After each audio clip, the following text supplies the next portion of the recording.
Hello, hi everyone. Welcome back to my videos.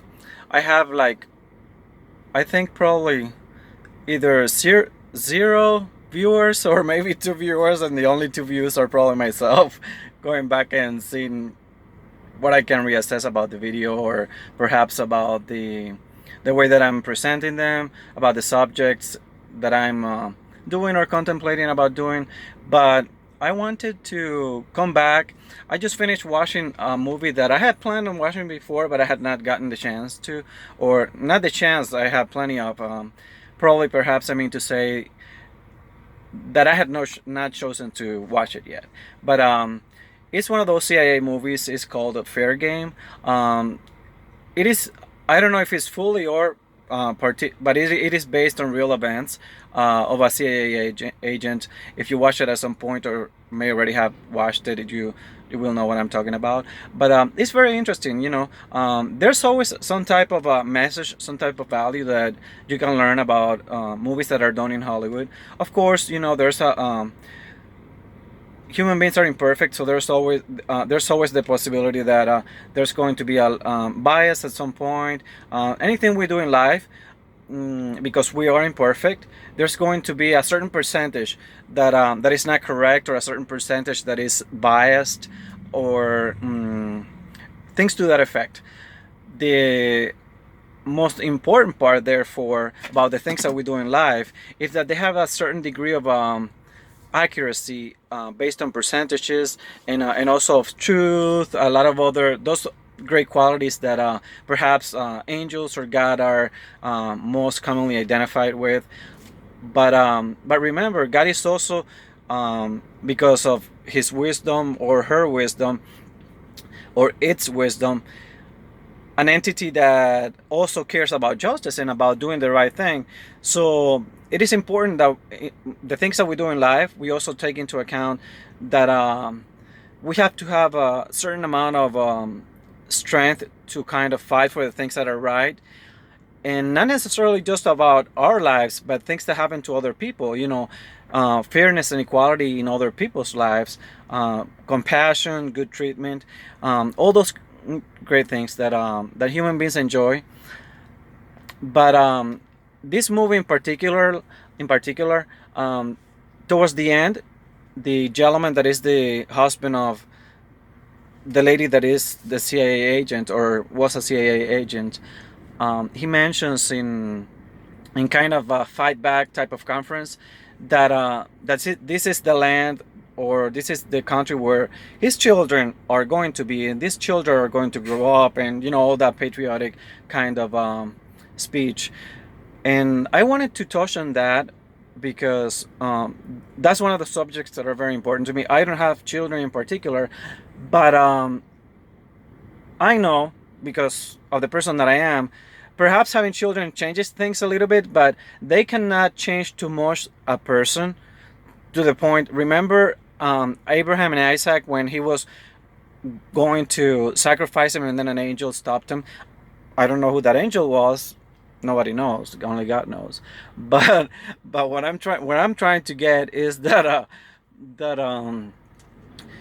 it is important to have a certain degree of knowing what is right, even if your children, the things that matter the most to you, as far as things that you get attached to, if they come into play, you have to be very careful, because God, the universe, when it judges you, your children are not going to save you. Your parents are not going to save you. Your friends are not going to save you. Your businesses are not going to save you. Trump's billions of dollars are not going to save him. Bill Gates' intelligence and quitting MIT to become a billionaire, inheritances that people throughout the world have, that they have inherited from family, they have not even primarily worked themselves, like the princess of Britain, other countries that they have just inherited it, that not necessarily works towards acquiring that through value or effort, or whatever the case may be. um, those kind of things, when you're fighting for an ideal, for something that is right, something that is valuable, you have to understand that those things that come into play, or those things that may prevent you from doing the right thing, you have to know how to measure yourself and measure those other things and measure that which you're working towards, so that in a balanced way you're able to basically accomplish that thing that you're working towards, because you yourself all of a sudden do not become the primary thing, which keeps you from narcissistic and other kind of egocentric type of tendencies or propensities. And at the same time, the people that you care about, you can still care about them, you can still love them, but they cannot be an impediment for you to try to do the right thing.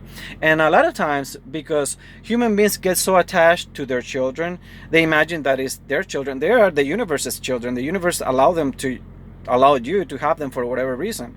Not because you may be such a great person. There's criminals left and right. There's incredibly bad people in the world that have a lot of children. There's a lot of people that are wonderful, like some of the most wonderful people that you come across or that you may meet, and they are not able to have children for whatever reason. So having children, don't imagine that it's because you're such a great person that, oh, God wanted you to have children, bless your soul. No, that's not how it works. So you have to be careful when you get all that adulation, all that kind of, oh, mommy or daddy, or oh, friend, or oh, son, or this or that, from whomever it may be, that it doesn't get too much to you. You can value it, but don't let that alter your ego in a way that is going to prevent you from making the best judgment decisions that you may need to make, or may create for society. But for instance, all that time, all that effort, all that love that you put into your children, it's similar to the person that loves a car. It's similar to the person that worked all his or her life to buy a home and develop through it a sense of accomplishment, a sense of identity. People that, let's say, join the CIA. And there's a lady recently that I was watching online, a video, that is or was a juvenile judge. I don't remember if it was in some place in the U.S. And she's being dragged out of court in her own trial, or the trial against her, because she used her power to kind of provide information to her brother on a case that was being presented against them that she was not supposed to. So families have that kind of tendency. Do you know how hard that woman might probably worked throughout her life? How much scrutiny they put her through to be able to be not only a lawyer, but then after that to get the honor of being a judge. So there she is judging people. Who knows in how many ways she did before, just like other judges in regular courts, in all the different courts that they have in the U.S. And those individuals are imperfect too. So that's one of the things that I try to emphasize to people all the time. Your family may matter a lot to you, or your friends, your relatives, your job as a CIA, in intelligence agencies, in government, in a great business, whatever the case may be. Those things do not have a priority to you doing the right thing, because at the end, you don't know if God is going to resurrect people, if God is going to bring people back to life, which for human beings is like, oh, wow, that's not possible, this and that. But for the universe, that's just the most simple kind of thing. So when that happens, because it's going to happen, your excuses are not going to amount to anything. You're not going to say, oh, my Trump helped me to get this amazing job, and I was doing so well, and I was going to Africa to help children through that job. So when Trump told me to do this and that, which I wasn't supposed to do because it was not fair to other people, I did it because I was also helping cheap people in Africa. That's not how it works. You need to try to be the most comprehensively good and fair person that you can be in all kinds of situations. And a lot of people are even afraid for their own life, which is naturally something that it's good to have that kind of survival instinct, but at the same time, you cannot be afraid of other human beings, whether they be Trump, whether they be Bill Clinton, whether they be Fidel Castro or the president of North Korea. No, you cannot. You cannot let other people intimidate you through their powers, through deteriorating your image, your reputation. Do you know how many people must have died in prison or did long sentences? There's a lot of them that have gotten out after they came up with DNA testing and they went back through the evidence and they discovered that they were not actually the the criminals that they were portrayed as being. So those kind of injustices, and then all the other people that I always think about, those people that went to prison telling their family, telling their friends, I'm not a criminal, I'm innocent, and this and that, and everybody telling them, you're this, you're that, you're the other stuff, and yes, you're guilty because all the evidence says that you are, and they were not. So all the through the process, those individuals, if they didn't go crazy or if they were not killed in prison because of either the sentence or what they were being accused to, or because of the environment itself, all the violence or that might have happened in there, through all that process, God was the only one that knew in reality what was going on in that person's life. So what I'm telling you is that you need to be more transparent and less critical. Judge people, if you have to kind of make a valued assessment about the situation, about the context, about what's going on, about what you need to do, but at the same time leave a lot of room for possible mistakes that you may make in judgment, and the fact that the universe is going to judge you. So I suggest that you try to be a relatively nice person, forgive other people for their mistakes, because you are very imperfect too. So that kind of mentality I would like to bring through. I don't know in what channel I'm going to put this. Maybe I put it in Healing Nations, in Heaven Fit, Heaven Corporation, JesseMiel.com, in whichever channel, because sometimes YouTube doesn't necessarily work properly, or in my phone it keeps on logging me now, this and that. So whatever channel that you may end up with, it's gonna be there, and I'm going to keep on going forward with whatever strategies I may have to continue promoting in heavencorporation.com as my business. And you see that through society, there's so much hypocrisy in religion, there's so much hypocrisy in politics. The drug cartels, it's not all about the money, but they have all the other personal vendettas, the other, like, even individual vendettas and the other stuff that they don't want to let go of. Politicians have that against each other. Even in their own government, you have the Republicans against the Democrats, this and that and the other stuff. In businesses, in families, relatives, cousins trying to outdo their cousins, siblings, that sibling type of competition, brothers trying to outdo the other brother, this and that. Sometimes that happens subconsciously and people don't notice it. But whether they accept it or not, it's just part of reality, part of the construct of the human mind.